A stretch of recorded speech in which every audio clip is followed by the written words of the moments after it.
This podcast is brought to you by our fine supporters at Patreon. Patreon supporters of this cast can get bonus episodes, over a dozen of those, a monthly newsletter telling you what's coming up on the show and some things we've been enjoying watching, voting privileges, an extra opportunity for Listener Request Month, and so much more. Visit patreon.com/dissectingthe80s to learn more. Hi campers, and welcome to Camp Crystal Lake. I am your archery instructor, Trip Lano, and with me as always is the master of arts and crafts, the Macho Man Drew. Andrew Lano. I wasn't sure if you were going to go arts and crafts or skits. Camp skits. Theater was my first instinct, but that feels like more of a specialty camp. I feel like I feel like camp skits are a thing. Sure, yeah, no, of course. We did, our summer camp, we had the lip sync, which is just functionally as skits. Oh, that's right. I forgot about the lip sync. And then we did the Camp Olympics. Each group did a little thing. Always looked forward to that. It was kind of like the color war thing that I think people do at other. Yeah, we did that in college. Which always sounds like dodgy, and then you're like, oh no, like one team is purple, blue, it's purple, blue, orange, and yellow. Like it's yeah. But you're like, wait a minute, little nervous. I had this thought seconds before we were starting recording.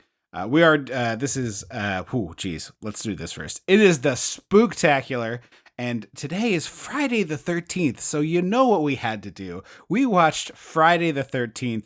Jason Lives. So you know what that means. We gotta go back. We gotta go dissect the 80s. It's your zombie Jason. Something's gonna be done about your zombie Jason. When the mega powers explode.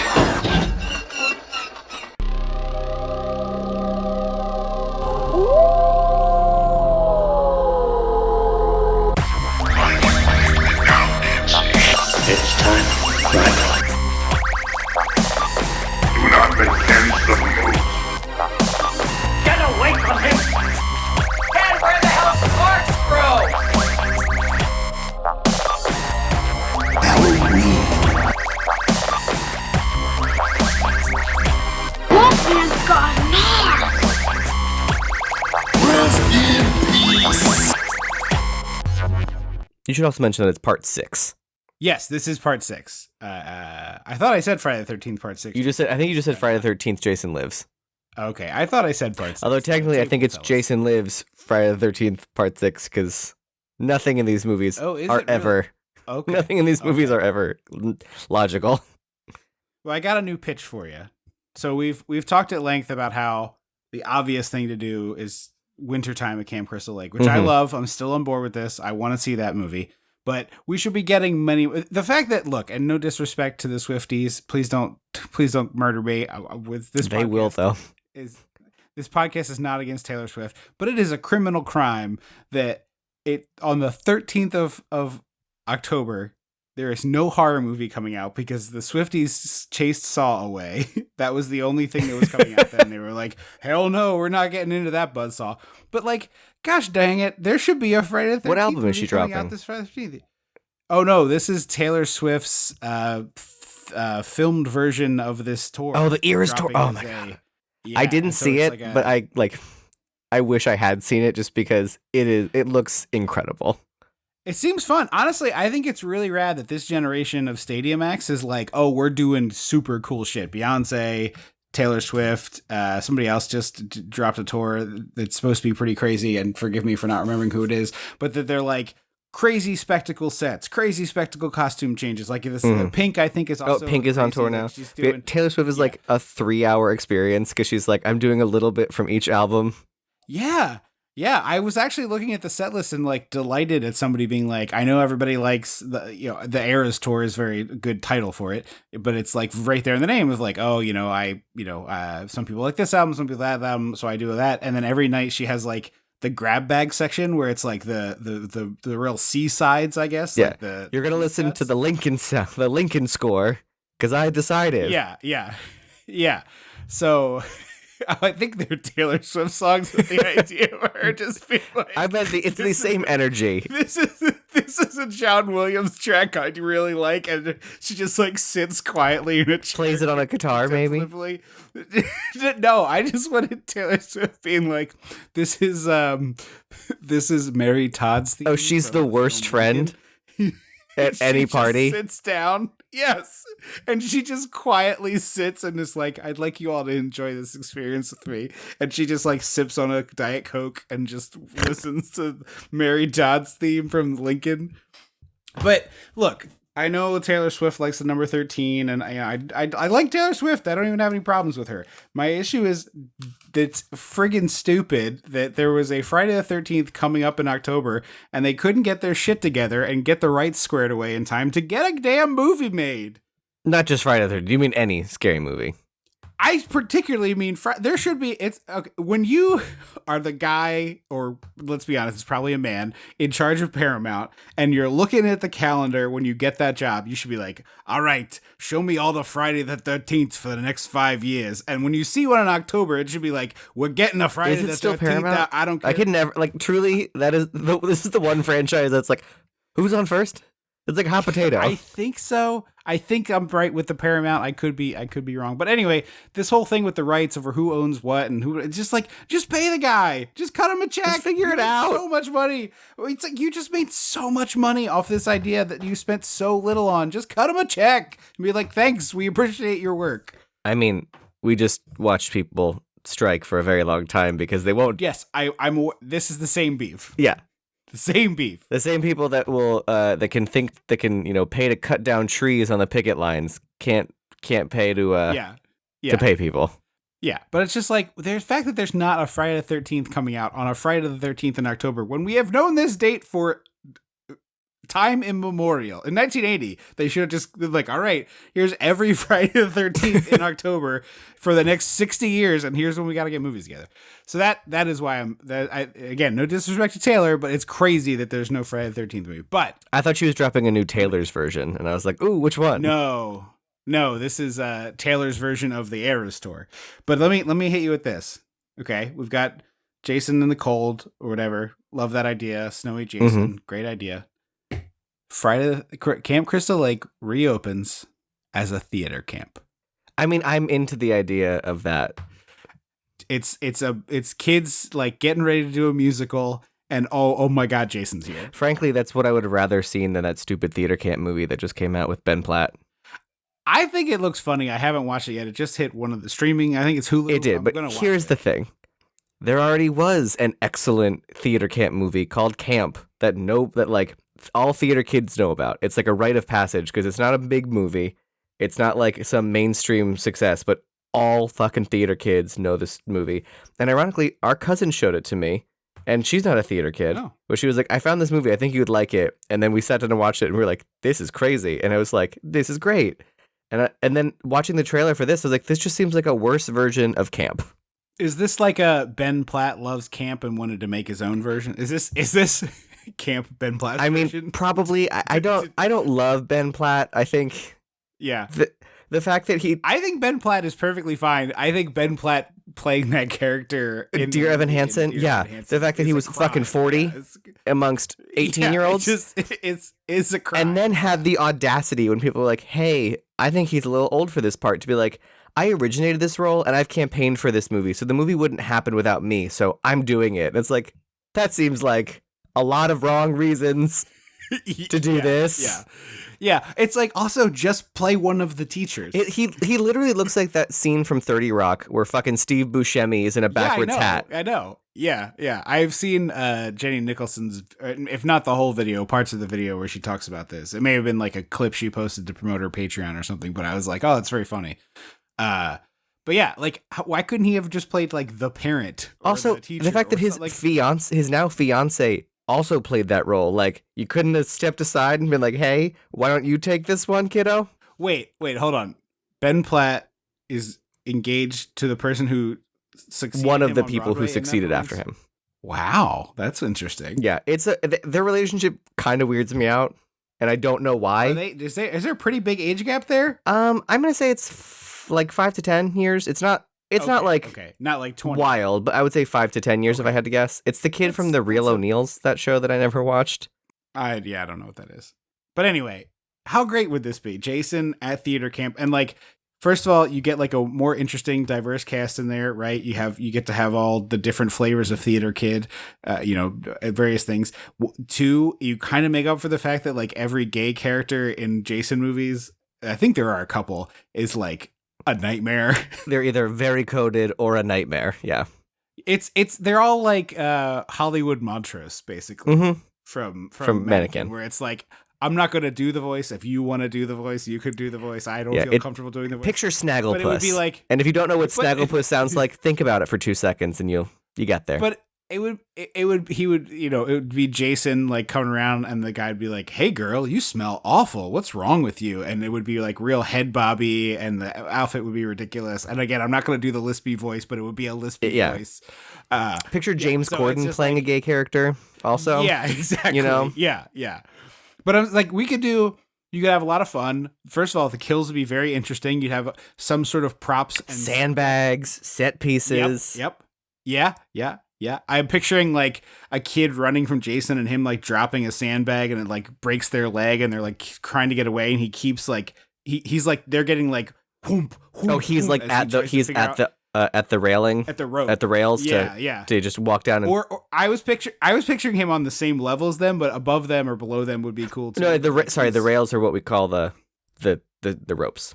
Oh, that's what the rope is attached to. If I'm not mistaken. It's been a long time since I've done theater. I assume the rails was up where the lights are. I don't think so. I'm pretty sure the rails were that, I think. But like, yeah, wouldn't that be, it's like the kid gets hit by the first sandbag and they're like dragging like a broken ankle or something and Jason's there cutting the bags and they keep like falling near the kid and the kid's like trying to dodge him and then of course one gets him. But it would have to be this movie rules where it's not the campers that are being killed. It's the counselors. And we have to like they're all fine. Exactly the worst kind of theater like college kids that are like trying to get credit. I'm fine with either, honestly. I just don't like I don't like kids getting killed. I don't know why. Jason don't want him singing, but I don't want him killed. Yeah, but I just feel like there's a lot to work with there. Jason at theater camp, good idea. Somebody write that down. Yeah. TM. We like what other weird specific camps? Like a nudist camp. Like what other like fat camp? Fat camp could work. Like, but because then don't exist anymore. If it is that, then the twist at the end is that there is no real killer. It's just to make them all do cardio. No. It's a double twist. They think it's just them doing cardio, and then yes. Okay. Yep. Jason kills the fake Jason. Yes. Here we go. Yeah. We landed the plane. Heavyweights, but Jason. Heavyweights, but Jason. What I'm thinking. Yeah. Also, like a great version of it. So it's like you could do specific sports, but that's kind of bad. Or I like the idea of Penhurst near me. Does in their off season they do camp out weekends and they have some that are just like you're on the spooky grounds and you can go do a tour like your own little ghost hunt or whatever in there, but then they have ones that are like basically horror movie cosplay weekends.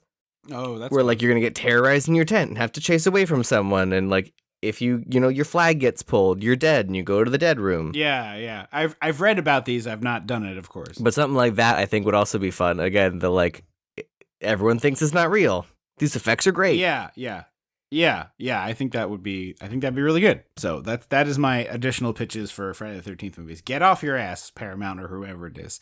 Let's go to this movie. 82 minutes. Mamma mia. Breezy.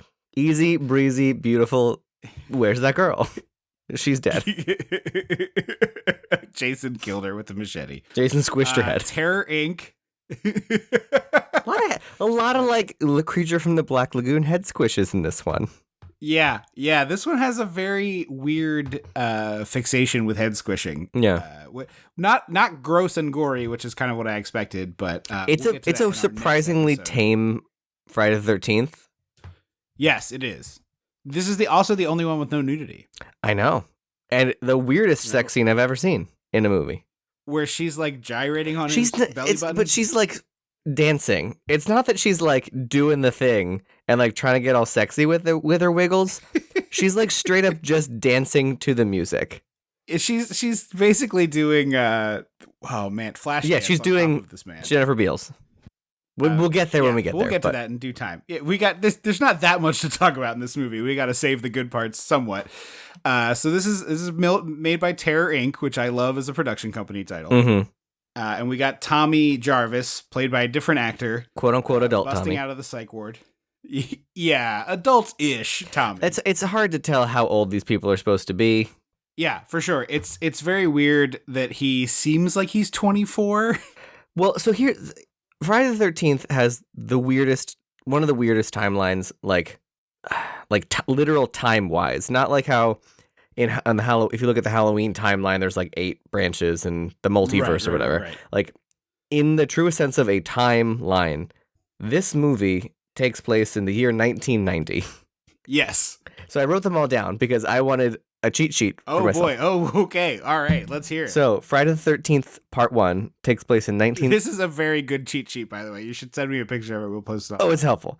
Takes place in 1979, was released in 1980. That's fine. Nothing weird there. Friday the 13th, Part 2, 3, and 4 all take place in a weekend in 1984. And those were released in 81, 82, and 84. Friday the 13th, Part 5, without Jason, takes place in 1989, which was released in 85. This one, 1990, released in 86. Part 7 takes place in 1997 and was released in 88. That's Jason Goes to Hell, I believe. Yes. The final Friday, LOL. With the weird Jason worm. Yes. Jason took Manhattan in 1998, and that was... But that came out in 89? Yep, 89. And then Part 9, which I can't remember what it's called, takes place in 2003, but was released in 93. Wow. And then Jason X just takes place in the future. In the future, yeah. And then Freddy versus Jason also somewhere weirdly back, sliding back in the timeline. Technically, Freddy versus Jason might be shortly after Part 9, which took place in 2003. It's true. He was dormant for like a year or two before they were like, yeah, wake him up. But no one talks about that. How stupid the timeline is. It's completely nonsense. Yeah. And also, it's irrelevant for the movies. I think is part of the reason why. Like, there's no reason for that. It's just my biggest qualm is that like they were like, oh, we'll use the same character, but then it was like, well, Corey Feldman is a child, and we don't want to focus on a child, so let's age him up. But then it's like, well, now you're doing a time jump. Yeah, at that point, just like, who gives a shit? Right. And also, so on the same token, or similar token to what you're talking about. So this Tommy busts out of the psych ward because he's like, I have to see Jason's dead body. It's the only thing that will work to cure me. So he goes to the cemetery and they dig up Jason, which is just insane as a choice of things. Also, who paid for Jason's casket and so tombstone? Many questions about because those are not free. The government doesn't just hand them out when you die. Right. And it's like, this would be a grave that would be desecrated and or worshipped weirdly by freakos or whatever, and they would definitely have him in an unmarked grave. Like, he would be, for sure, in an unmarked grave. Also, look, even if you don't believe the stories the kids are telling you, why don't you just cremate this guy to be sure, right? Like, if there's isn't cremation the default setting for John Does with no family? I would think so.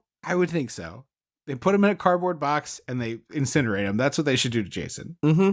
Like, I don't get it. Maybe not in the 80s, Yeah. I get. Maybe that was a different time. Yeah, maybe. But I'm pretty sure today, if you die and they don't know who you are, they're just like, toss them in. Right. I think that's so crass. Very funny. I am sure that is exactly how people treat unknown dead bodies. I am sure you're right. Considering how well human life is treated in our country, I'm sure once the life is gone, that they're utmost respectful. I think you're right. I was picturing the classic movie morgue attendant guy eating a sandwich because they're all eating a fucking sandwich. They're always eating a sandwich, and he puts the sandwich down on the dead guy he's working on, and then he's like, "Oh, is that John Doe? Yeah, toss him in," and just over the shoulder. Yeah. But so they dig up Jason. First of all, they undig a grave, which would take you 2 days. Which so long. Totally bonkers. just ridiculous. But they open it up. It's also not and this 6 is feet like- down because Tommy is a tall boy and he is Tommy's waist sticking out. level in there. Yeah. But Jason is like really gross in here. And I feel like in a year, you're not getting to this level of gross. I don't know. Maybe I'm totally wrong. He came out of the lake, didn't he? Sure. I'm just saying, like, so when I was in New Orleans, Like he years started ago, wet and was my thing. Like, you know, when you put like sure. a. Well, they embalm you. They do all that stuff. Do we think they embalmed Jason? I think you gotta like. I don't think you just like slide Toss it a in a body box? into the. Well, I don't think here's you the do thing. that. I'm picturing it that it's like if you like when you're on vacation, you have like a bag for your like a plastic Ziploc bag for your bathing suit, and then you forget about it for like 2 weeks, and then you're like, oh God. Yeah, I'm what is picturing- I have to just throw this away. It's never going to be clean. Yeah, can this house be clean? I'm picturing that they just like opened the body bag and they were like, ugh, toss it in. If that was true, I want to see Tommy unzipping the bag. Well, that too, yeah. It's in the casket in the bag. Yeah. So like they double bagged it for the smell. They did. That's what it was. That's why the rapid decomp, because it was all contained in the bag. Because I took a cemetery tour in New Orleans, and in New Orleans they don't do that stuff. They like put the body in their above ground graves, and it's so hot and humid in New Orleans that like within a year, basically all that's left are like hip bones and the other like really large parts of a body. And so like the rest of the bones themselves kind of go away. Yeah, it's all gone. Yeah. It happens very quickly down there because of the atmosphere. And then it's kind of like there's like kind of a beauty to this. I know that some people might find this gross or weird, but so like a family would have Jesus, what are they called? A mausoleum.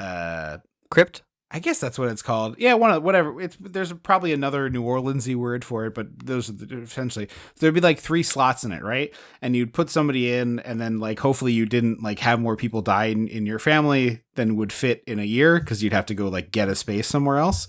But after a year, they would just like push everything. So the imagine like a shelf that doesn't go all the way to the back, and there's like a gap. Mm-hmm. They just like push whatever's left, and it all falls to the bottom, and then like everybody kind of like whatever's left kind of like mingles together as it continues to happen. There's so a like, beauty the whole there. family is and so I was just like imagining it's suddenly Jason in New Orleans. Is it like he's just like the Cajun guy? He's like, oh, Jason down in the bayou, and then I was like, oh, well, that's those Hatchet movies. But like I would watch Jason Goes to the Bayou. Jason Takes the Bayou. Only if like Marie Laveau was the enemy there. Like she was involved. I want a voodoo witch involved. Maybe Marie Laveau just like brings Jason, and then he goes on his ramp. She's like, you'll do my bidding. She reanimates him because zombies are a part of voodoo culture. Right. But I'm just saying she thinks she's going to have like the ultimate killing machine, and instead he's like, Jason doesn't work for anybody. Yeah. And then we got like Jason pushing a guy into a fan boat. Yeah. A bunch of gators. Jason fights a gator. Jason fights crawdads. They're kind of little though, aren't they? I just want Jason emerging from the swamp with like 1,000 crawdads all like clip clapping all over him, and him just like, he doesn't make noise, but whatever. I do also hold on, Jason on Bourbon Street, and tourists are like taking selfies with him because they think it's like a gag, and like tucking $5 in his if they did Manhattan now, that would have to be in there. Oh yeah.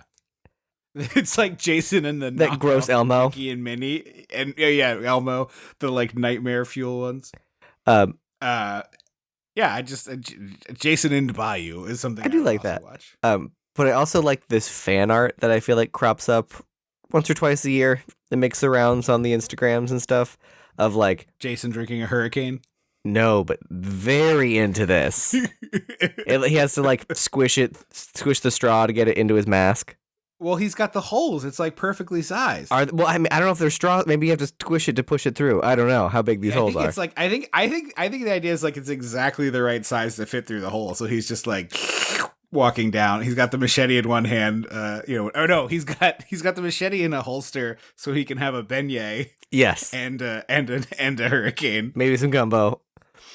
But there's this fan art of like Jason as a camp counselor at Crystal Lake, and it's like all pastel colors and bright. He's still got the mask on, but he's this like big beefy mountain of a guy who's like mean, who's like stop bullying and like hey, this kid's drowning and like chastising, like he's buddy system. He's like the head counselor at Crystal Lake now, and there's just this like weird, delightful or like wholesomeness that I find very enjoyable to that dream. Yeah, I think that's very good. I'm on board. I like that.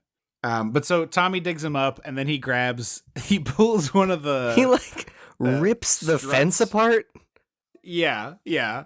And it's a spear then, and he starts like, slamming Jason like Ahab in the whale, and wouldn't you know it, lightning strikes while he's got this sticking out of his chest, and we just fully do Frankenstein. The director said he liked the old Hammer films, so I get it. Yeah, no, I get that, but he also as part of the like, I'm gonna stab Jason, he throws his mask in there, and it's like, well, you can't do that. No, you got to break that shit. Yeah, yeah. And then also, you got to do the supernatural, squirt it with the gasoline or the lighter fluid, light the Zippo, throw the Zippo in. The Winchester brothers had an infinite Zippo budget. I don't know if you've ever thought about this. But it was always... It's always so it's never in movies what it should be, which is like lighting one match of a book of matches and then setting the book of matches on fire and tossing that in because that costs like $0.25. It's always like a Zippo, which isn't that expensive, but it's just like, oh yeah, I'm just throwing this Zippo into the flames. Yeah, and half the time they're doing that knee trick. That's not even a trick anymore. Yeah, where the flip flick. Yeah, the light on your knee. Yeah. Also, Tommy didn't have a rain plan, and I'm like, you're in New Jersey. Yeah. In the summer. Like, you think there's no rain? Yeah. I know you're in the psych ward, but don't they let you watch the TV? Can't you just, like, get the weather? Yeah. Jason fully Kali Ma's his friend. Yeah, he full of... when the lightning hits this thing, it melts and looks really rad, and Jason pulls it out of his own chest first. Yeah. And then we get a James Bond reference as this cold open ends, which, like... It's so weird. I like it, because it sets the tone that, like, there's going to be some jokes. Yeah. It's not like a comedy, but there's some good jokes. It's aware of the fact that, look, we're on the 6th one of these, y'all. We got to do a little bit of silliness in this business. Yeah. Well, apparently this movie helped inspire Scream. Oh, I could see that. Mm-hmm. Like, obviously not fully, but like, the base level's there. Yeah, I could see that. I think we were going to get to this at the end anyway, but I think this is my second favorite of these. I think so. Final chapter is my favorite. But yeah, it's the tone of this works. This is a great one to like, if someone's never seen one of these before, this and number 4, I think like hit all the stuff you want to get out of these. Mm-hmm. This one's a little tamer for if your friends are a little prudish. I agree. It doesn't, I feel like at some point it started, I don't know when in the franchise or like when in the zeitgeist it switched to like, let's focus on killing bad people and like, let's show them be like the shittiest humans before we just slaughter them all. Yeah, yeah. Which is my preference. Yeah, I want to know that they're like bad people. Right. You don't want it to be just like a bunch of nice people. We'll talk about this more with next week's movie or next episode's movie. Excuse me, not next week. One of the characters in that is like a genuinely sweet and nice person, and when they get it, I'm like, no, you sons of bitches. Yeah. Oh, yeah. Huge mistake here. You can't rename the town. All you're doing is setting yourself up for failure. Gonna be a curse. You're moving the headstones and leaving the bodies. Absolutely. Yeah, you can't do. You gotta put, if you're gonna do that, you gotta put in little print on the town sign like formerly known as Crystal Lake. Mm-hmm. It's there technically. Is it this? Yeah. Is it red print on a red background? Yeah, but we wrote it there. Yeah, we did technically do it. Yeah, because then it becomes like a weird legend and such. You just can't do that. Yeah. You can rename your town for other reasons, but if it's like we had a awful reanimated corpse shambling around and killing camp counselors for several years, that's it. Not really several years. Just a week, just a weekend one year. That's true. You did just dispatch that it was just a single weekend. Mm-hmm. The numbers 2 through 4 were just a single weekend. So wait, does that mean one of them is the 13th, one of them is the 14th, and one of them is the 15th? Probably. Well, it's like how Halloween 2 doesn't take place on Halloween anymore. That's like, fair. At that point, it's probably midnight. That's fair. Even if it starts before midnight, most of that movie takes place on Yeah. the All Saints Day. What's November 1st?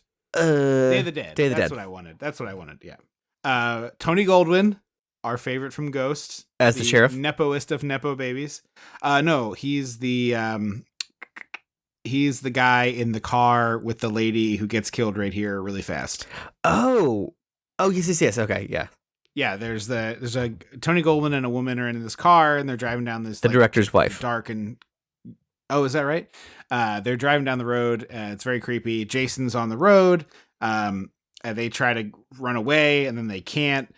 Jason. Yeah, she's pops immediately one like, of the "Hey, tires. I'm a woman in the world, and Yeah, I am telling know how you to you're in handle this. danger." Yeah, yeah. She's like, you're gonna be in a movie in the somewhat near future, and Whoopi Goldberg's gonna say this. So I'm gonna say it now. You in danger, girl. You in danger, girl. Because they try to get away, and then he's like, well, "Let's play chicken with him," and it's like, why? That seems like not the man in the mask with the giant spear in the middle of the road. And yeah, no thanks. at night Yeah. with no lights on, like, don't play chicken with him. Yeah. Yeah, 100%. So he pops the tire, which looks really awesome. And then Tony Goldwyn opens the glove box and he takes out the gun that a saloon girl would have hidden in her garters. It's the I was gonna smallest say it's the gun. It's a could gun you imagine. would get in a crane game. Like, Yes, yeah. it's like palm sized. Like it is. He's the girlfriend's like, "Hey, let's just try and drive on the tire. I'm just gonna turn around." He goes, "No way, I'm gonna get him with this." And it's like, "Oh, you sweet summer child." It's not impossible that if you shot a squirrel with this gun at close range, the squirrel would shrug it off and run away. Like It's I gotta be incredibly honest. small weapon. If I'm the driver and the passenger pulls this shit, I'm like, "All right, you get out of the car and you shut that door because I'm peeling out." Yeah, well, she's unfortunately now got a spear in the tire, which is going to make that difficult. Well, he pulled the Because at spear least out. run, It's just a yes. pop tire. Oh, he did. Okay, all right. I thought he. Like, No, 'cause he- stabs them. Because he like does a scoop. Oh, right. So he shoots him with this. Jason throws him without any sort of effort into it, which is great. Mm-hmm. And then I thought this might have been in 3D for a second because the way he spears the windshield. oh, it does have a 3D vibe. It's definitely not. But I was gonna say definitely nothing not else released in does. 3D. So Yeah. She desperately tries to pay off Jason, and then hey, if someone is approaching me with a murder weapon of some kind, I'm all the stops. You want money? Here. it just seems like this is clearly not going to work. No, but here's the thing. You tried. You know what I mean? Like when they put your heart against the feather on the scales, they're gonna be like, "You tried real hard." I'm surprised that the move isn't trying to proposition Jason, because it's like, well, money's definitely not going to work, but maybe this guy wants to get laid. Maybe that's all this problems center around. That's true. I mean, hey, I know Like, plenty she of and damaged Tony bottoms Goldwyn- that would be like, yeah. She and Tony Goldwyn could have been like, we'll both get down with you. Oh yeah. So he does his but I first also love- teleportation. He does teleport, and then he squishes her head, and then we zoom in on the American Express card floating in the thing, and I just couldn't get the "don't leave home without it." it's like if this was the commercial for the card of just like, well, it almost worked, or like the version of this that becomes the commercial where Jason's like, okay, and he takes out a thing, goes like, and takes a payment from her, and then just like walks into the woods, and it's just like, don't leave home without it. That was such a cultural moment, those campaigns yeah. with celebrities. And now it's like Yeah. Amex barely has any kind of like presence in any kind of thing. I honestly think Amex's thing is like, we don't need to advertise. We're for the people who know about us. Thank you. And whereas like Capital One's got Sam Jackson and Jennifer Garner's doing one of those. Mhm. It's just like they're like, yeah, that's not for us. We're the elite card. Thank you. Yeah, they went from not that to now that. Yeah. Do you want a card that weighs 5 pounds? Apply to Amex. Yeah, the Amex Platinum is a heavy boy. It's always, when I worked at the spa, it was always my favorite when people would like toss their card on the counter. Not in like a piece of shit kind of way, just like, oh, here you go. Anyway, yeah. Like if I didn't have my hand out, they would just toss on the counter, and you could always hear the fucking Amex clang clang clang clang clang. Yeah, on the fake on the marble countertop, just like, oh. Yeah. We cut to the cemetery where the very drunk gravedigger is filling in Jason's grave, and then turns directly to camera and is like, "Why would somebody want to watch this shit?" Yeah, I was like, this is supposed to be. This is what it is, right? Like we all know what we're doing here. He also is like, oh, they're gonna try and get me in trouble, and I'm like, well, yeah. I mean, this is definitely your fault. Like, this feels like if it is anyone's fault, it's your fault. I want the subplot where he's like dealing with Jason vandals all the time. Cause like, you know, that a bunch of like, there's like two groups, right? You'd have the group that were like trying to resurrect him as a bunch of freak weirdos. Mm-hmm. And then you'd have the other group that was like trying to dig him up and set him on fire all the time. And I just want him like, he's so sad and tired of dealing with this. This is why he has a drinking problem where he's just like, fucking just leave him alone. I don't want to deal with this anymore. I bet if John Carpenter didn't do the weird headstone stealing thing in the first Halloween, that they would have done that. Yeah. Oh, sure. Yeah. We'll get more into that when we do that in, a minute, but it always is weird to me that that headstone thing. Yeah. But yeah, I just would love like give me the Rosencrantz and Guildenstern of this guy just like dealing with these shitty kids who are just like breaking into a cemetery to have sex on Jason's grave or something. I think that's just that one's Phantasm. Isn't it? Yeah, well, that is pretty Phantasm. Yeah. I mean, it's in the ballpark. But it's like, that would like kids breaking into cemeteries to drink and fool around is like a thing in movies. I don't know how real it is in real life. Maybe it is. We didn't have any local cemeteries growing up, so. We did. I just never got invited to them. What local cemeteries were there?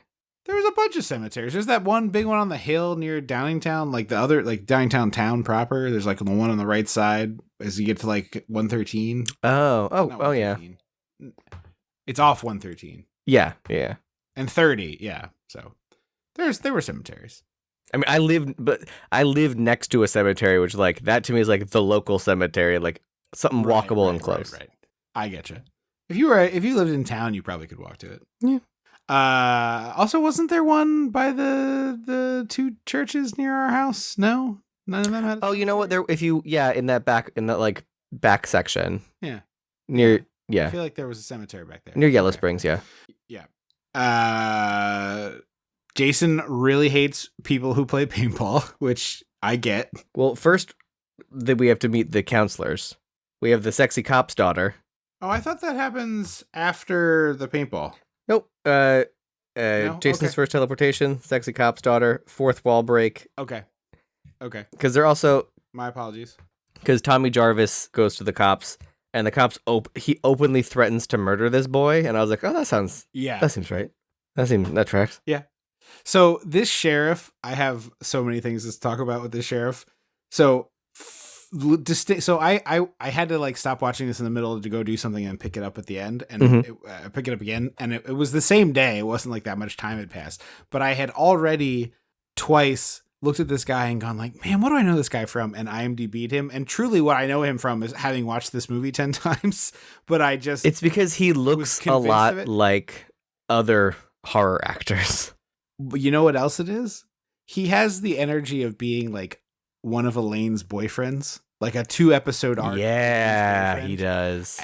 And then all I could think about was like this literal character just being like, because Crystal Lake, okay, I don't know where, it's close enough to Manhattan that it can get there by cruise ship. So like, allegedly, with the pipeline of how to get. It's not the fact that Crystal Lake is attached to a river that's attached to the ocean that gets to yes, it's suspicious. But like, couldn't you see a Seinfeld where like Elaine was dating a guy who lived a little bit far away in Jersey, and it was like, Elaine, you gotta cross the river. What are you doing? And then it's like, and then he's like always tired because he's the sheriff of this town, and it's like he's a single dad, and he's a sheriff. He like does good for his community. And then they're like, I was just imagining the Seinfeld people talking. And then George thinks the daughter's hot.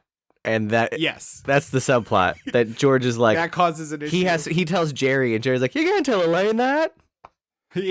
Yes, yeah. And then he's like, always tired, and he's trying to explain Jason Voorhees to Elaine, and she's like, so you're telling me that this guy wears a hockey mask and is made of worms and comes out of a grave and kills teenagers?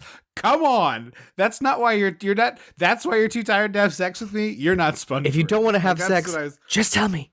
Yeah, exactly. Yes. Yeah. It's like, it's fine, but don't make up this story. It's complete nonsense.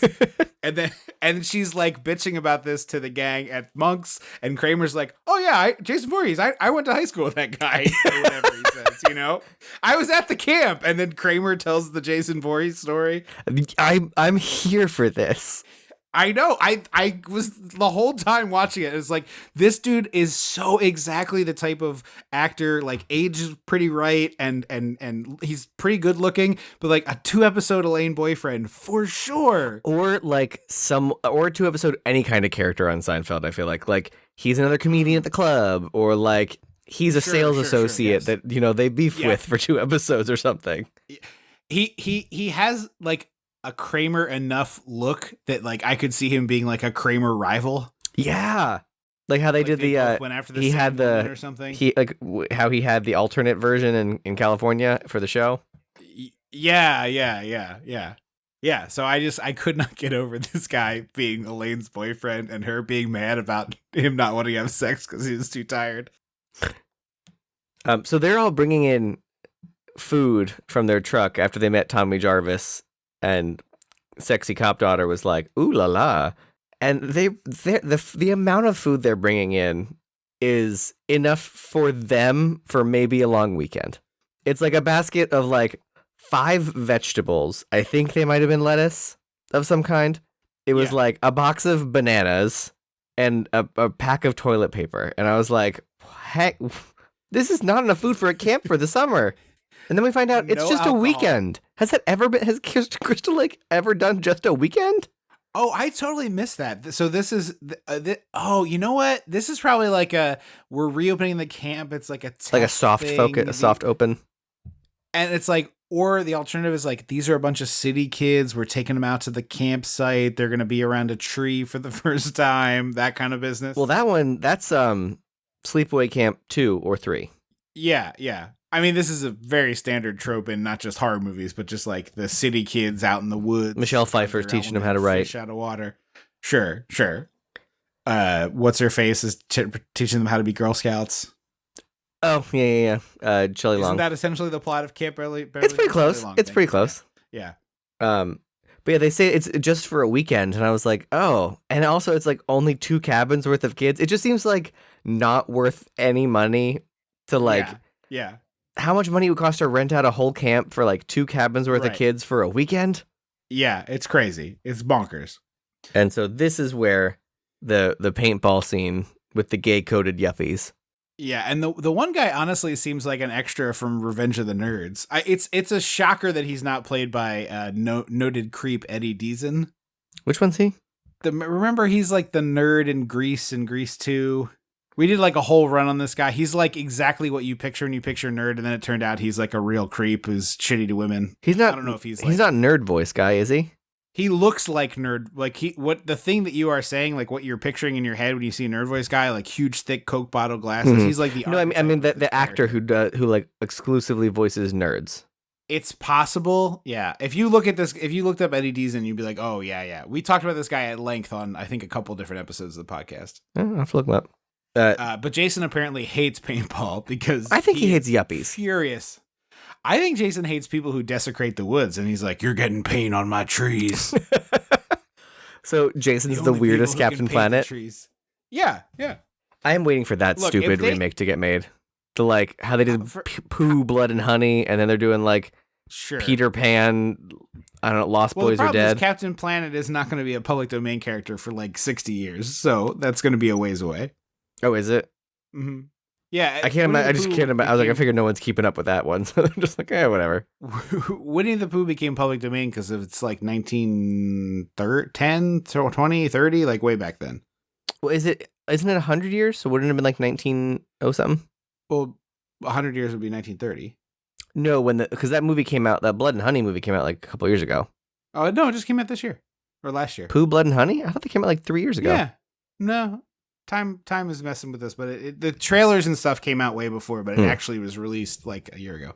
Yeah. At least I think the next one's... There's another one coming out. I think it's Peter Pan or Humpty Dumpty or something stupid.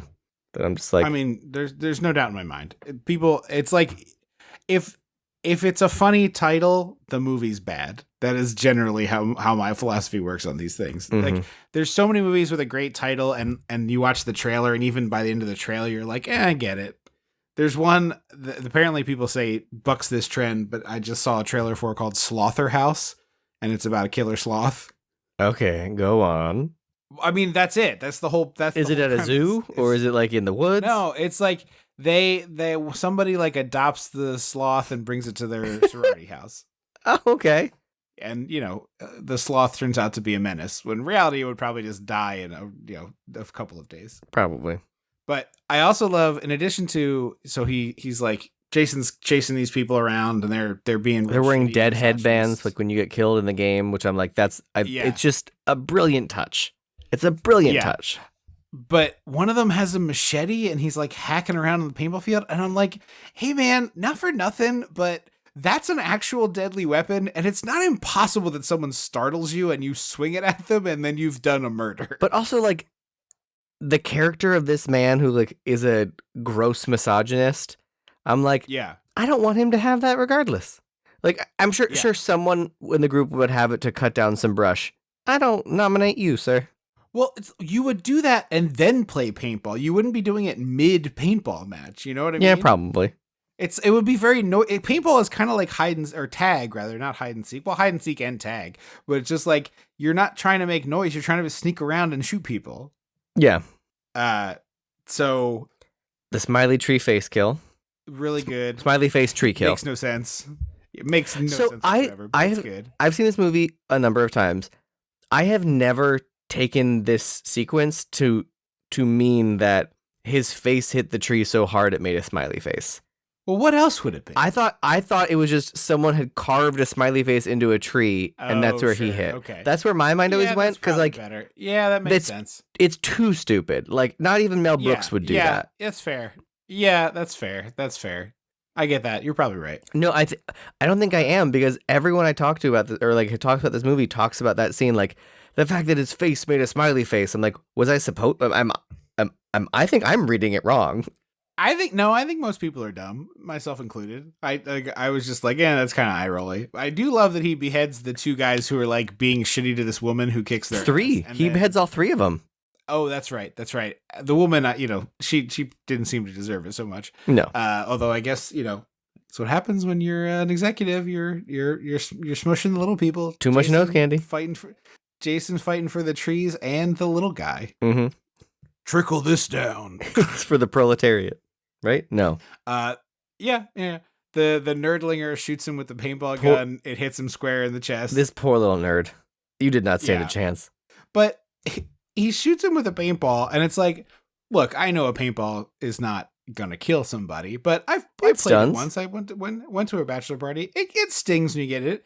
It would certainly suck if you took it to the eye, which is where I would try to shoot the guy who had a machete and just beheaded two people in front of me. Yeah.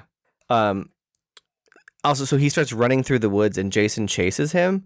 And I don't know how they filmed it or what, but like Jason is moving very fast. If it looks like, yes, because I know we always joke, we're like, oh, they're always so slow. How do they catch him? But I'm like, no, you can see here that it looks like he's like mall walking. Like Jason's got his ankle weights on with the other moms. Absolutely.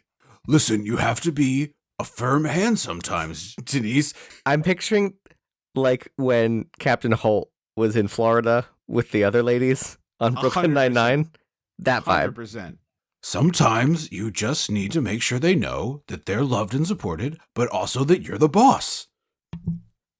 I don't know why I'm doing Freddy voice, but it is very Freddy. Do for Jason. What I would rather have for Jason, I almost said "trickle this down, bitch" when I was doing it for, and I was welcome like, to prime time, bitch. That's fully. You cannot say bitch. That's Freddy. I would if this version of Jason ever happened. I don't want him to have a voice. I want him to just have subtitles and like move his head.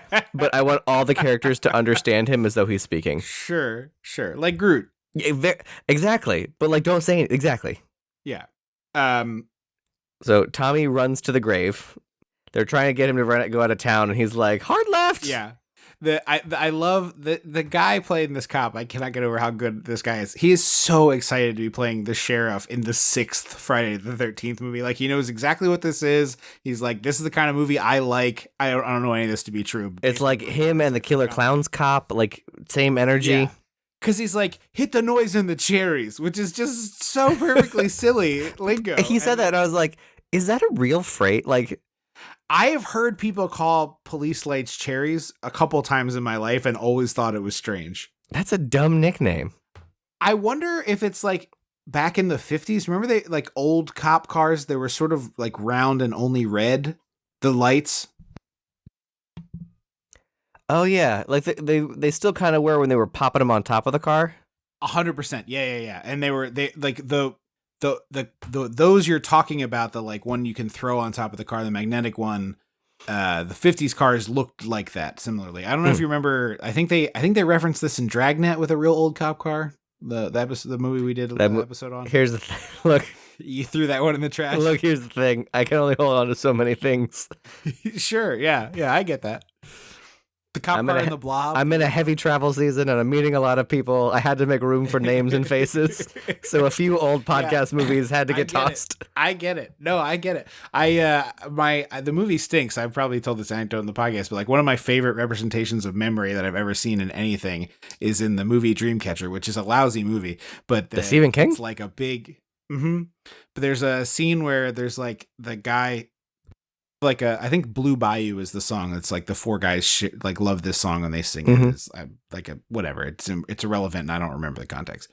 But it's like, oh man, I still remember these lyrics. And they're like, what? They're like, oh, you got rid of them? He's like, yeah, I had to shove them out of there when I got that new MacBook. And it shows him with a hand truck with 2 cardboard boxes, and he's going up this like circular thing, and he gets to a shelf and he pulls a really dusty box off the shelf and he blows the dust off and it says song lyrics, and he opens it up and he takes out one folder that says Blue Bayou and he puts that aside and he puts the lid back on, and then he picks up the box off the hand truck and it says MacBook, how the damn thing works. And puts it on, and then he tucks Blue Bayou like between the boxes. He takes the song lyrics box and he walks over to a furnace and he just shoves it in. And I just like I imagine that like truly this is just one of those things that just worked for me. It's like every time I think about not remembering something, I'm like, oh, I threw that one in the furnace. It's very similar to how SpongeBob showed memories. There was an episode of SpongeBob where they were like, you have to be a fancy waiter. I want you to forget everything except fine dining and being and good waiting. Sure. And so they threw out, so it's a bunch of little SpongeBobs running around his brain throwing things into fires. And I'm like, that's what I picture in my head when I'm just like doing a dump. And then it's like, he forgot his name. They're like, we forgot a name. He forgot to remember his name. Yeah. Yeah, it's very, very similar. Oh, this is another thing I wrote down. Elaine. He's a cop, Jerry. He has actual stress. He's tired. He never leaves the house. Like, he has a real job, Jerry. I stress. Tell jokes. Exactly. No, you don't. You tell jokes for a living. So the sheriff's deputy has the stupidest revolver I've ever seen in my life. The laser sight, which I'm sure was like relatively real technology at the time, is about the size of a Pringles can.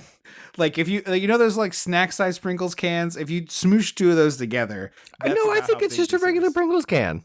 It's a full sizer. Yeah, it's all black. It looks like something out of fucking GoldenEye, the video game. He's like, he pulls this out with a laser sight, and I'm like, aren't you a sheriff in Crystal Lake, New Jersey? Like, right. And he bought it on his own and put it on his service revolver, is what they say. That seems like it should be a crime for a police officer to augment his gun with non-government funds. He says, where the red light goes, you go boom, which is bad. You go bang. You go bang. Sorry, but that's bad. That's not intimidating. It's confusing. I would genuinely be like hands up, going like, "Wait, what? You're gonna fuck me?" Exactly. And then a great comedy cut here, where it's like a great cut. Does he think I'm a fart head? Smash cut, and the camp counselor kids all answering a question from a counselor going, yeah! Camper kids. Yeah, sorry, yes. They're trying to, it's the girl counselors with the girls, and they're like, oh, headphones took the boys to go Boy Scouting. And he's in the woods, like, truly. Making up a complete nonsense. Truly, I'm like, are you having a stroke? He's explaining the cairns, which is like a rock pile that's used to mark trails, and is just like completely just vamping, Like, making no sense whatsoever. Do you taste pennies and smell burnt toast? I like that you called him headphones. That's what this character's name should be in this script. Headphones or crop top. We cut to a midnight proposal in the woods, which is like, Which again, how old are these people? Right, yeah. These people are much older.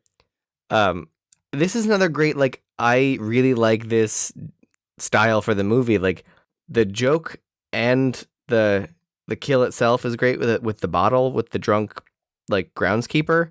Sure, yeah. He's like swigging, and there's you know branches cracking behind him, and he like talks to his little whiskey bottle or whatever. He's like, "You'll be the death of me, but a sweet death it'll be." And then he throws it over his shoulder and like goddamn Peter Pan, like listens for the break.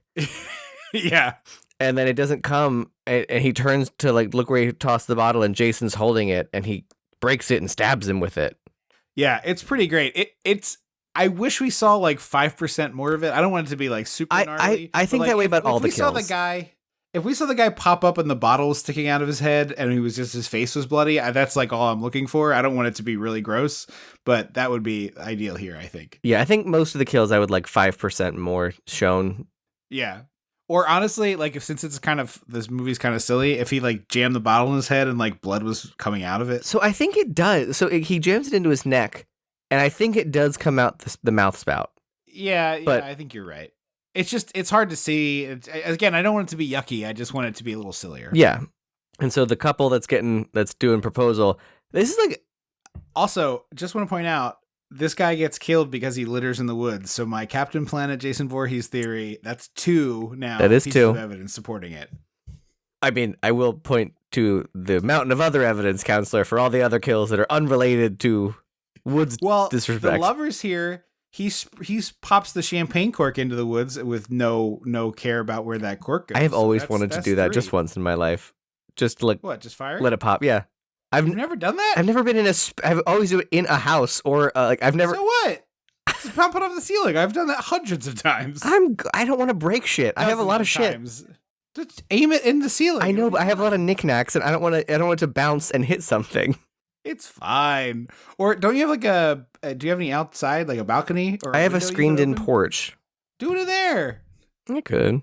Just pop it off the ceiling. I've done it many times. I don't do it anymore because I feel like I'm a little too old for it, but I've done it. If I was outside, I 100% knock that baby in the sky. Yeah, it's just one of those little things. Like, I'm like, what is the one? I'll wait for the big thing in my life. And I'm like, this is the moment. If we could have brought a bottle of champagne to the beach like any time to do this for you, anytime. I know, but like, now I feel like I'm saving it. Like how I haven't watched the last episode of Parks and Rec yet. Like I'm saving it. That's lunacy.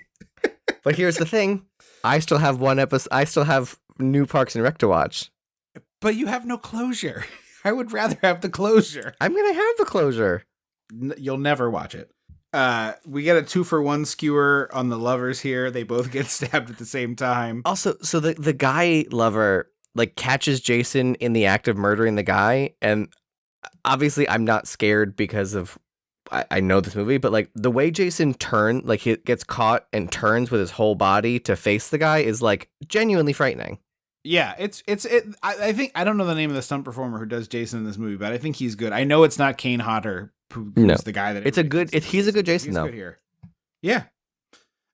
We back at the camp counselor cabin but they're in the cabin. There's a sad girl that we're calming down. A little girl's reading No Exit by Sartre, and I was just like, that's great. Yeah. That's a good joke. There's a couple good ones in the cabin with the kids. I also just want to point out that the other camp counselor's outfit, she has suspenders under the shirt and holding up her sweatpants that are rolled up. It's like a very odd... Is it the counselor? Yeah. The black counselor has gray sweatpants rolled up, suspenders clipped to the gray sweatpants. I totally miss the But suspenders. she put her sweatpants on, she put her suspenders on, and then she put a crop top t-shirt, clearly with no bra, over that. So I was. I like this look so far. It seems very challenging to get naked. You've made it like a Rube Goldberg-esque nudity breaker. We cut from this to the rockin' RV with headphones and his lady love That we've never met before, which seems so weird that like. And they act like she's one of the counselors too, which is particularly confusing. But then she's like, "This is my dad's RV. I have to get it home to him." And I'm like, "Who are you, ma'am?" Yeah, it's like she's his girlfriend in Canada. Yeah, But she exists.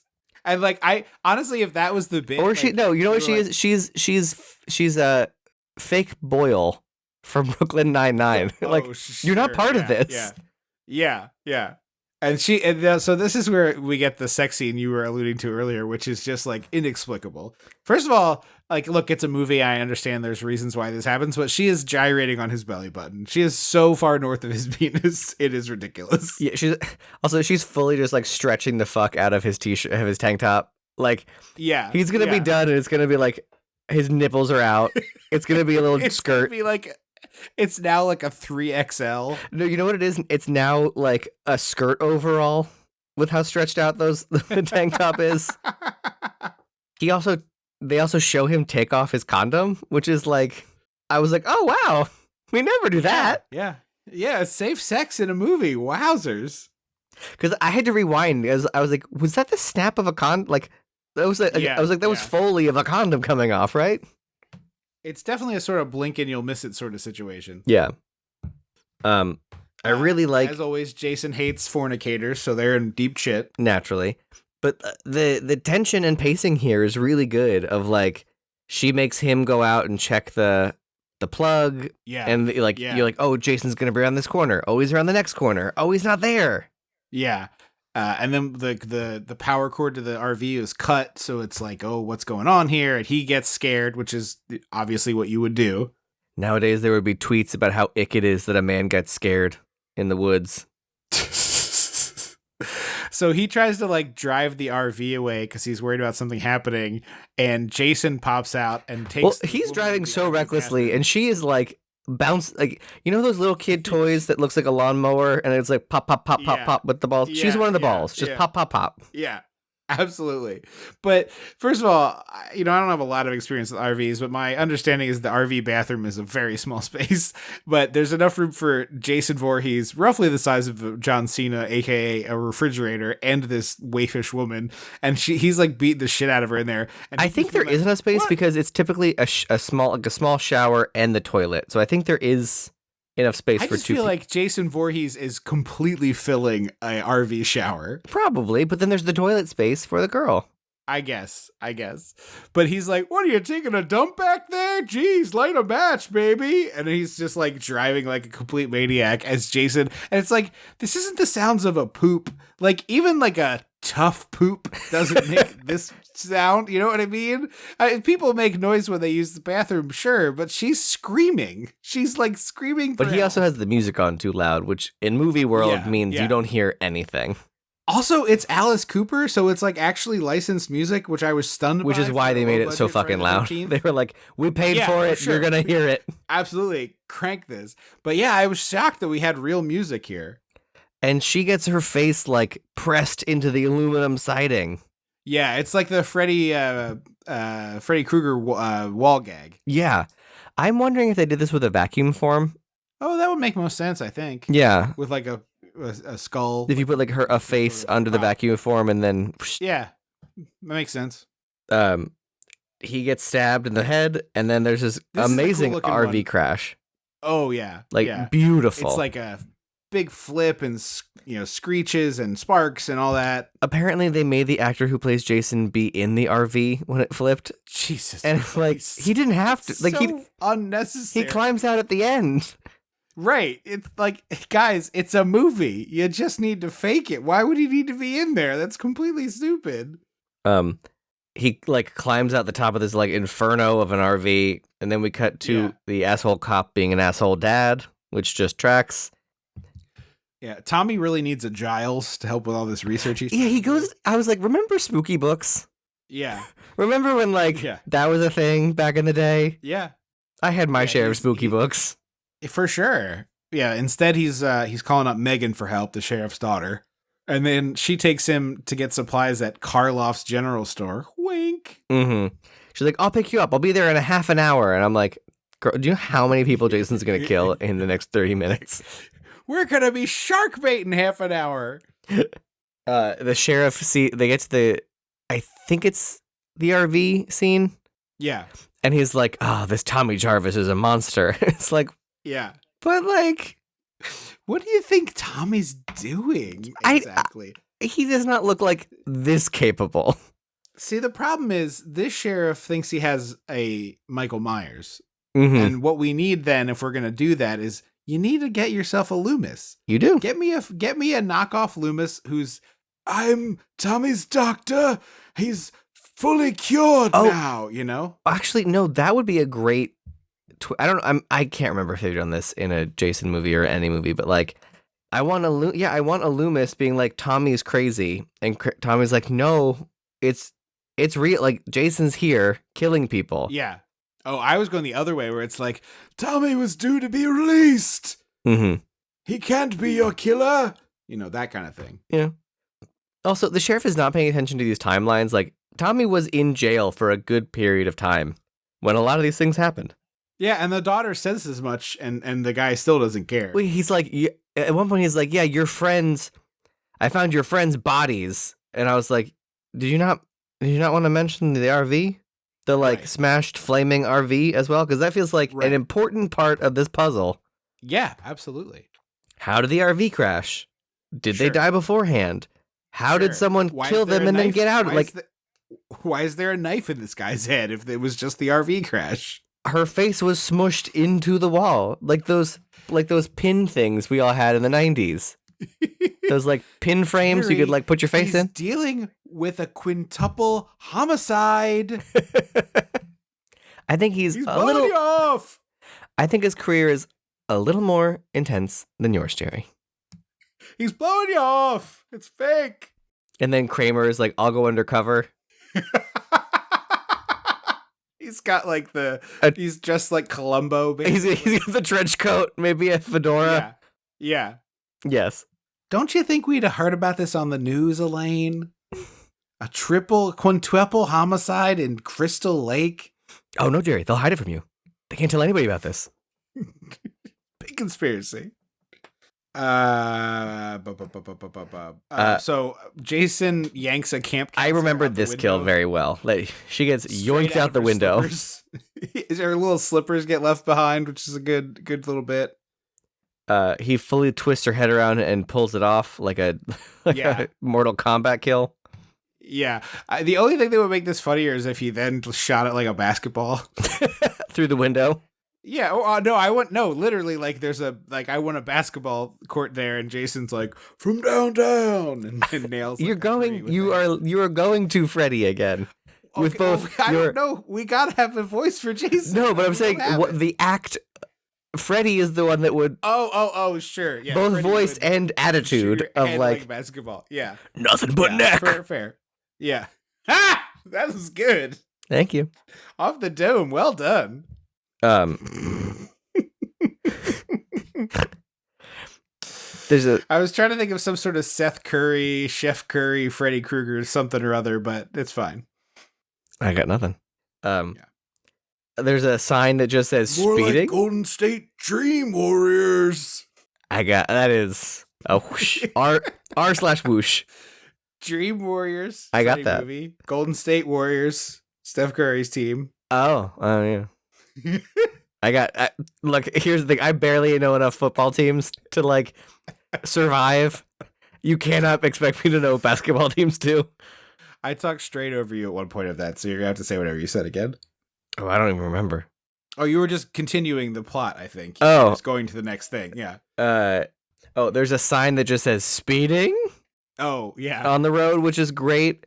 And yeah, this stupid squeaky mouse in a wheel. Who brought their mouse to camp? Yeah. The girl, like, they're all the kids are all hiding under their beds, and the girl like Not goes yet. to get this. Oh, I thought I thought that's what you're referencing when she grabs the mouse and it's like running frantically in the wheel. No, they just keep cutting to this stupid mouse. Oh, okay.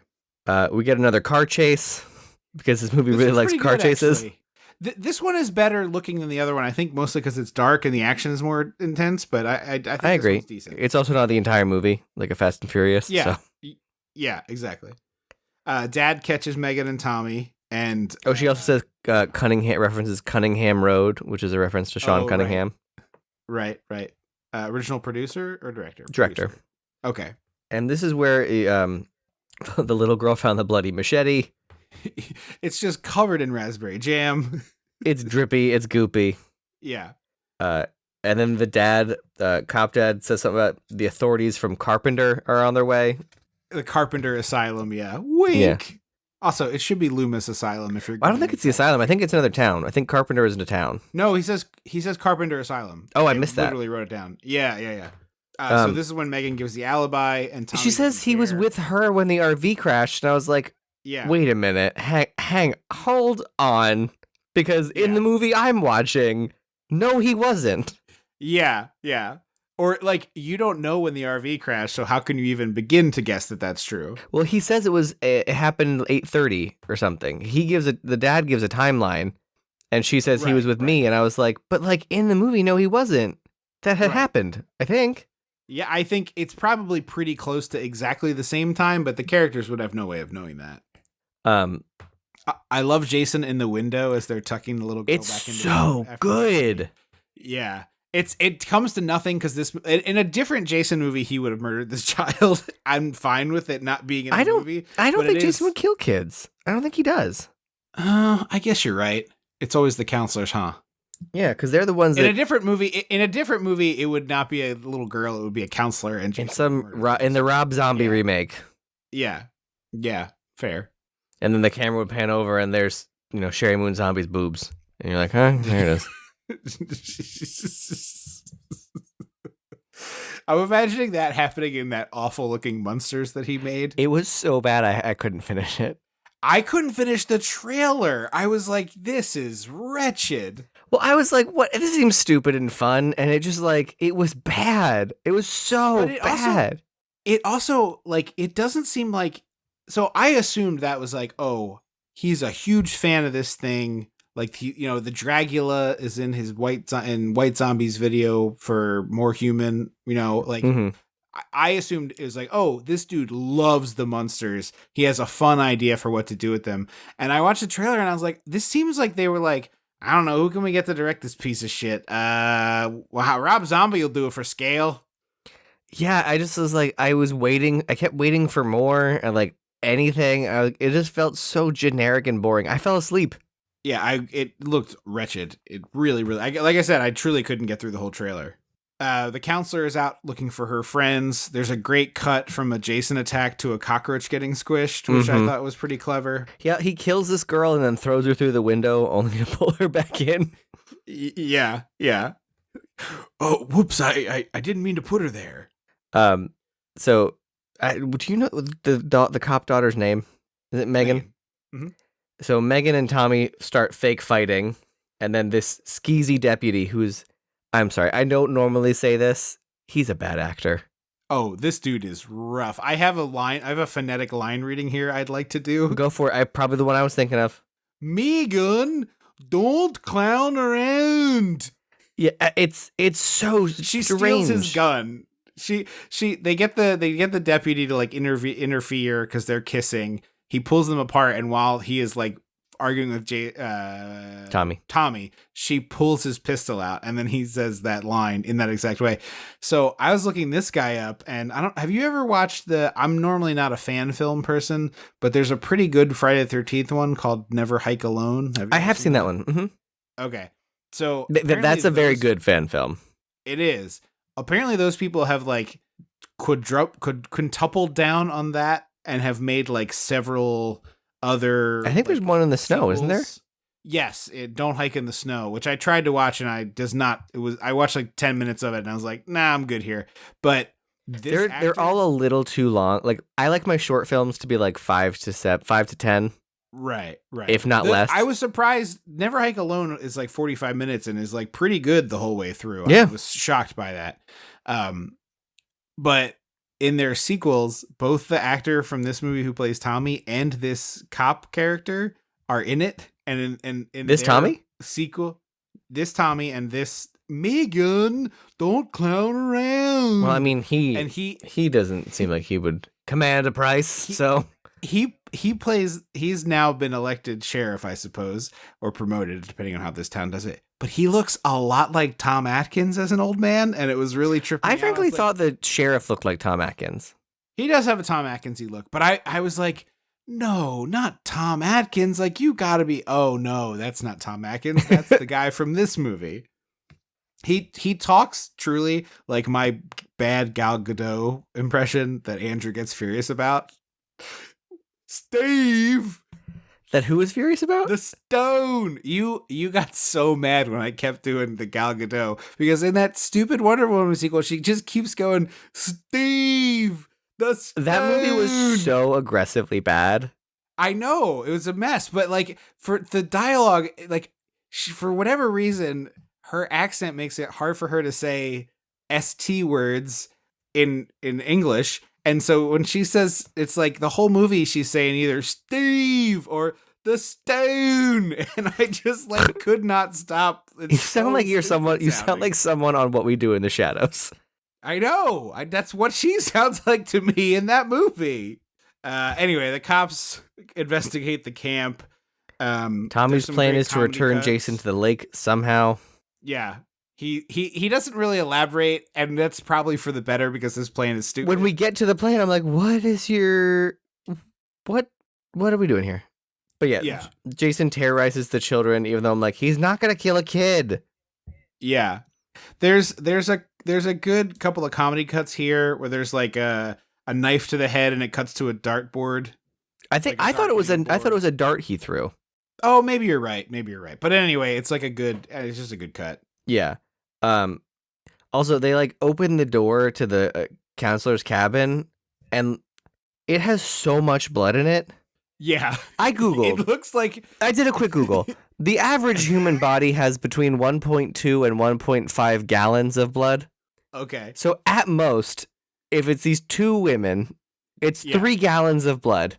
Yeah. That at most that could be splashed around this room. This looks like you let a crazy daisy go for 6 hours.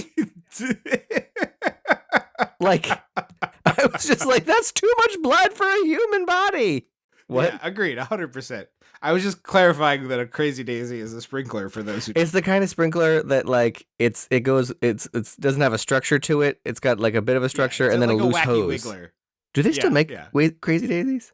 I have no idea. I'm gonna have to Google. I knew exactly what you meant. I remember. Well, we had one, so that's why. Yeah, we had several sprinkler things, but I never used them because I was past sprinkler age. Yeah, I love the crazy daisy because you could also. The only sprinkler that I played with was a classic left to right waggler that I would jump through. Okay, boomer. Well, what the fuck do you want? Mom wouldn't let us get a slip and slide, which in hindsight was correct. And the ADD kid would have broken things. Yeah. Although I've never broken a bone. Sure. Knock on wood. You're gonna have a horrible accident. You've just jinxed yourself. But the crazy daisy was fun because you could grab the flower part and like aim it if you wanted to. Oh sure, yeah. Also, while we're talking, Mom, apparently a card-carrying member of the Davy Jones fan club, very upset. I said that he was a hunk, and you were like, "No." I looked up the episode of Davy Jones on the Brady Bunch, and he doesn't do it for me. But I'm glad everybody else disagreed. He looks a lot like Pavel Chekhov, who was added to Star Trek to do the same thing as like the young cute guy with a bowl cut. Oh. It just didn't work for me. But very upset. So from the corrections department, I love this scene. The kids are missing. They're trying to find the kids. The deputy is like looking for the kids and Jason. And the little girl who found the machete comes running up and grabs him. And he is like a microsecond away from pulling an Al Powell on this girl. He fully was gonna shoot this girl in the head. I shot a kid. And she goes, "The scary man is here." And he goes, "What scary man?" And then Jason shows up. Yeah, and he basically shits his pants. He pops him like a grape, honestly. But you don't see it. Like he grabs it and like it's a bummer. it goes out off screen and does it. So the sheriff is like gathers the kids and is like, "I want everyone to hide on your beds and stay there until I come get you." And again, the comedy. They're like shots of the kids like throwing themselves at the ground as if there's a crash pad. They're like whoop whoop. They look like when whales breach out of the water. Yeah, and then kind of smash back down. Yeah. And then the one girl goes and grabs the gerbil, and it almost is like the Scooby-Doo, like ding, ding, ding, ding, ding, ding, ding, footstep noises as she does it. Someone grabs it, like a doll falls on the ground, and they grab it and pull it onto the bed. Yeah. Two boys are like, "We're dead meat." Yeah, it's very funny that they're like, "Well, this guy looks a mess." What did you want to be when you grew up? Is that what he says? That's yes, really it's good. such a great line. I missed that, or I just didn't write down. Also, it's like the two kids as the sort of Statler and Waldorf, and like apparently he's got a very attractive girlfriend in New York City. Jerry, he saved a whole cabin full of children. He's allowed to be tired. He's a hero, George. Yes. Something you would know nothing about. You pushed kids to the ground at a fire. The bit is like they keep going on dates and he keeps falling asleep like mid-date, and then like he's like so sorry about it, and then they get back to the bedroom and they're kissing and he just like mid makeout.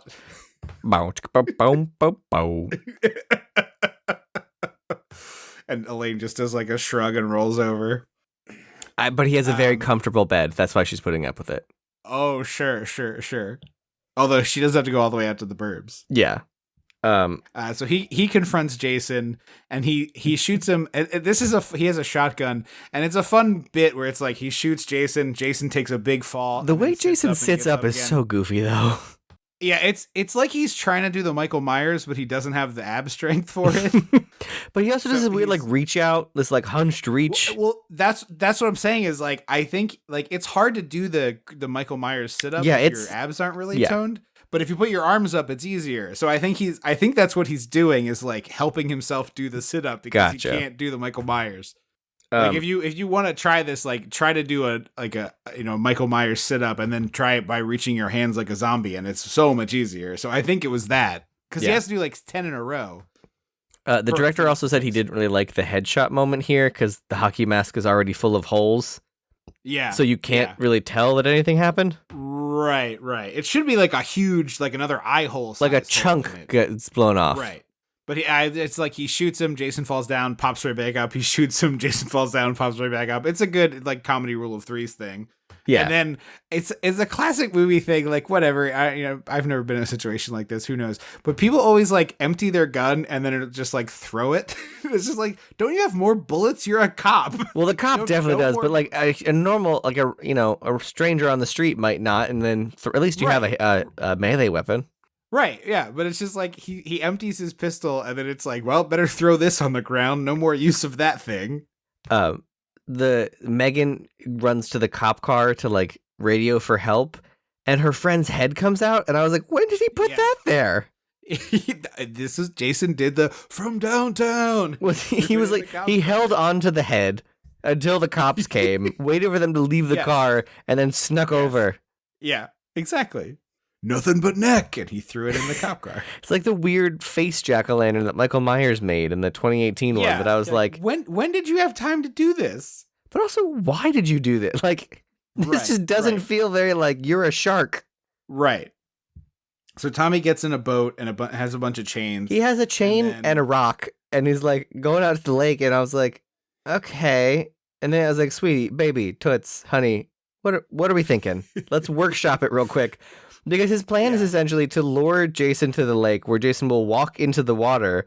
And I was like, well, the lake isn't shallow enough that Jason's still out of the water. And I was like, as he comes, I was like, oh no, he's now under the boat and you can't see him and it's dark and it's gross, Jersey swamp wonder water. if his plan was like, I'll get him around the neck while he's like in chest deep water, and then I'm gonna like row out with the rock and throw the rock deeper. But that's a very dumb plan. All of the plan is dumb. I also love the sheriff tackles Jason and then starts doing Robert De Niro kicks on him. It's a good. He fights real good, I will say. But I'm just imagining like that. He's putting the boots to him. My God. And then Jason just folds him in half. Jason. Yeah, Jason literally folds him like laundry. Just boop, but backwards fold. Yeah. It's like what he does in Freddy versus Jason to that guy in the bed. Yeah. It's kind of an inglorious death for this guy though, because it's like this is the character that should get the most like visible death of all of them. He's been sort of the hero of the movie, and instead it's kind of an afterthought. Yeah. Jason's still terrorizing kids for no reason. Yeah. I'm like, at this point, what are we doing, Jason? Right. The rules. Respect your rules. I want Tommy's jacket. He's got like the shearling denim.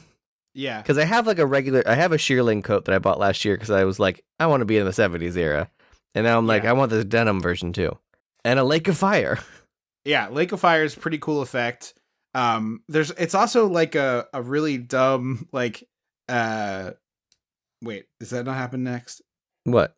So isn't there a part where Jason is like fighting, is it Megan or the cop? And he's like, Jason, you want me, don't you? For a second, he goes me? for Megan, and then Tommy distracts him. Jason is too dumb for this. This is no. I think Jason would hate because Tommy killed Jason, so I think Jason. Right, but does Jason remember that he's a slug monster? I think he does. He's not like a guy with a PhD. Like he's a slug monster. I think it's just plain revenge. Yeah. I truly like if they were like Jason doesn't remember you exist, I'd be like that seems right to me. Yeah. So he lures him to the lake. Megan screams and distracts Jason for a second. And I was like, I guess we gotta, anything to add a few seconds here and there to this runtime. We get a classic Jason like pop out of the lake thing, and then even better, Jason does like an elbow drop as if Tommy's on a pro wrestling table, and the boat just like shatters in half. It's fantastic. Well, first they fight for too long. I was like, this is a chaotic fight that like doesn't. Not in a good way. I don't like this. Also, you're Tommy Jarvis. You're like a nerd weirdo. You can't fight Jason. Get out of here. Well, no, he gets ripped.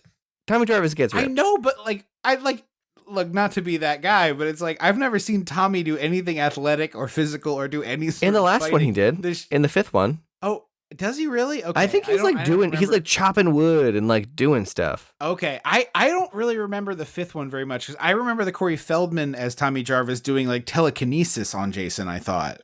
No, not telekinesis. Am I confusing things? He does. So Corey Feldman Jarvis does like a little bit of telepathy, but he like comes down dressed as Jason from the swamp. Okay, so is there another Jason where a girl fights him with telepathy? That's Jason versus Carrie. I think it's the seventh one. Okay, all right. That's what I'm getting confused then. I think so, because hang on. The first one is The first one is Pamela. Second one is Burlap Sack. Third one is the hockey mask. 3D and the chocolate bar kid. Fourth one is Ted Where's the Corkscrew. Yeah. Fifth one is not Jason. Not Jason. Sixth one, Jason comes back. The seventh one is the lake, the telekinetic girl. The eighth one's Manhattan. The ninth one is the slug. Okay, that makes sense. So we have this 10 is space underwater fight. Yes. We'll get to most of these one day, I think. Probably. We get a really long underwater fight, which looks dumb. And apparently they filmed this in the pool of the director's parents and permanently destroyed a filter because of all the goop and gore. All the green dye and stuff. Pool. Yeah, and also just like the blood and chunks of bits. And they just destroyed their pool filter. Jesus. Yeah. I'm watching this. I was like, I bet this was not safe. I can feel it in my bones that this was probably not safe. It's definitely like all right, so we're gonna drop the hose from the backyard. It's empty, there's no water in it, but we're just drop that down there. And so don't breathe into the hose because you'll die, but you can breathe air out of the hose. So you guys will just take out of the garden hose, you fight, breathe out your bubbles, and then when you need some, you just come grab this hose. And it'll be like you're one of the mermaid performers in a fish tank. Yeah, exactly. Don't worry about it. It's going to be super good. All right, here we go. Ready? Action. That's what it felt like. So he chokes out Tommy underwater, Yeah. and I was like, I feel like Tommy could get resuscitated, like, because when you drown, water goes in your lungs. But if someone Right. chokes you out underwater, then there's no water in Right. your lungs, Yeah, honestly, best case scenario. right? So he gets knocked out, and then Jason snags Megan, and Megan does the gag that they later ripped off in Piranha 3D, where she really? grabs the boat. Oh yeah, there's a great scene in that where Ving Rhames grabs a boat motor and he holds it up and he like rip starts it, and then he's like, "Run!" and he's like killing piranhas with the boat propeller as people are like, Aren't they in like a water park or something? No, so that's the sequel, which I will get to momentarily because it's relevant.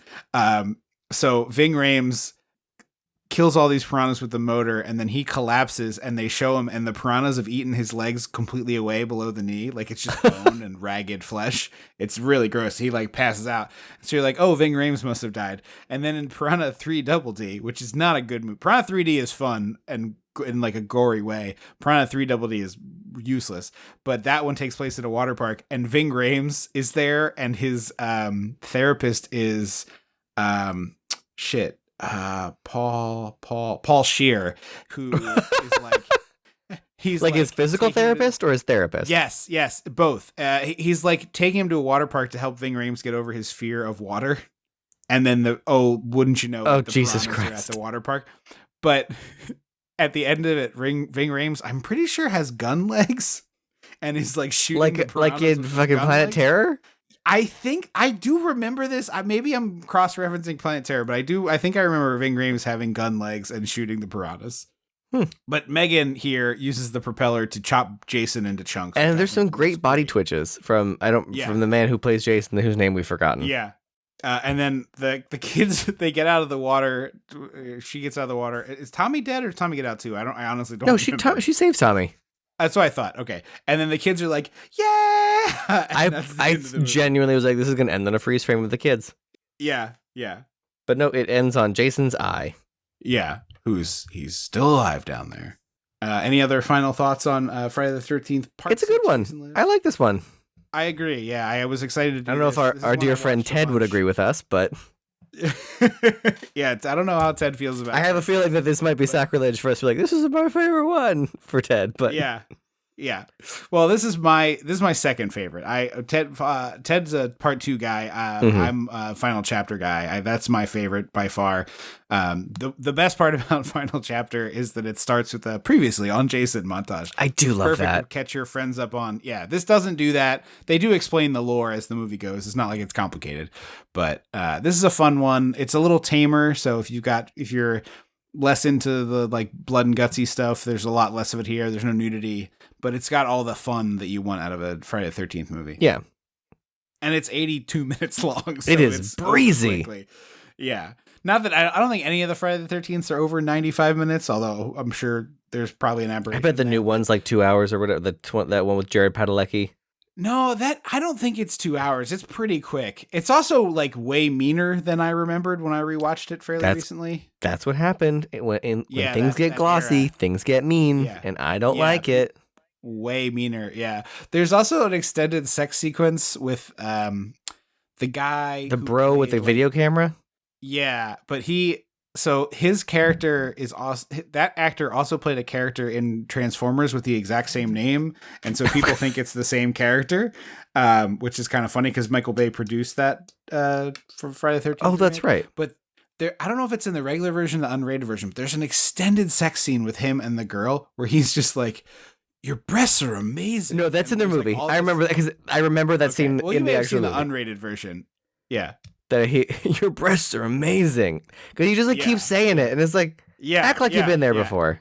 Yeah, he may say tits or something more vulgar, but I just remember being very funny that he keeps repeating it. So, but yeah, this is a solid recommend for me. It's I think on HBO or Max, whatever the hell it's called now. But yeah, it's a really solid pick. If you've not picked out your Friday the 13th for the day, you should watch it tonight. It's a good movie. Yeah. Thank you so very much for listening to the show and joining us here for the Spooktacular. Visit us at patreon.com/dissectingthe80s to get yourself some bonus episodes, including one in about 2 weeks on the 1978 American film classic, Halloween, as well as a ton of other bonus content. You get all that right away when you sign up and in a custom RSS feed so you can listen to it in your favorite app. And we are now cross-platform eligible on Patreon for Spotify. So if you're a Spotify podcast listener, you can get our Patreon there and not have to get a separate app. Check us out on Facebook. Hit us up on Twitter at DissectThe80s. Review the show if you haven't done it. We read those on the air. It's been a little while. We got one recently. It'd been the first one in like 2 years, I think. And that helps to grow the show. And most importantly, if you like the show, tell 2 friends. Have a lovely Friday the 13th. I have been Trip Lano. I will always be Andrew Lano. Until next time.